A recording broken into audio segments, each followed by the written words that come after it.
Kumusta mga kaboxing? This is Boy Kalawang TV. So ngayon pong araw mga idol, kasalukuyan po ngayong tumatakbo si former 3 Division World Champion John Riel Casimero sa lugar sa bansang Japan upang palakasin po niya ang kanyang cardio sa katawan para sa nalalapit po nitong laban sa darating na buwan na October 25 kontra sa makakalaban po nito na Japanese boxer na si Kyunosuke Kameda na gaganapin sa bansang Kyrgyzstan.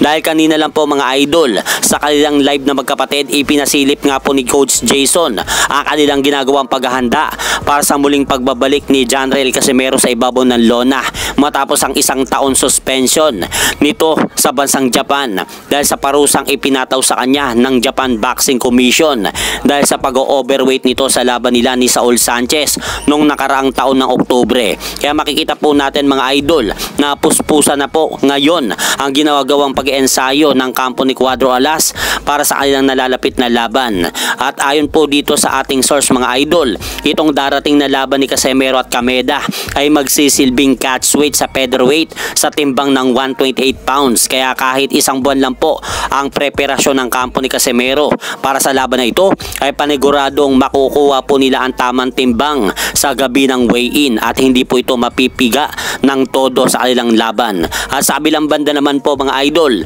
ayon nga po dito sa naging pahayag ni Undisputed World Super Middleweight Champion Terence Bud Crawford sa Ring Magazine, sinabi po nito na naniniwala siya na matapos niyang talunin si Canelo Alvarez sa kanilang naganap na laban ay sementado na daw ang kanyang legacy sa sport ng boxing.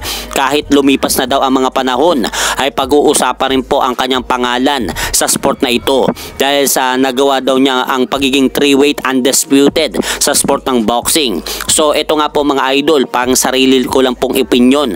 Sa tingin ko po, ilang mga dekalibreng boxingero lang po ang tinalo ni Crawford katulad nila Yuriorkis Gamboa, Errol Spence at Canelo Alvarez. Kaya hindi ko po masasabing sementado na ang legacy ni Terence Crawford sa sport ng boxing. Sa palagay ko mga 5 o 6 pang laban bago niya masabing dapat siyang ihanay sa mga pangalan nila Manny Pacquiao, Floyd Mayweather at Oscar De La Hoya at marami pang boksingerong icon sa boxing.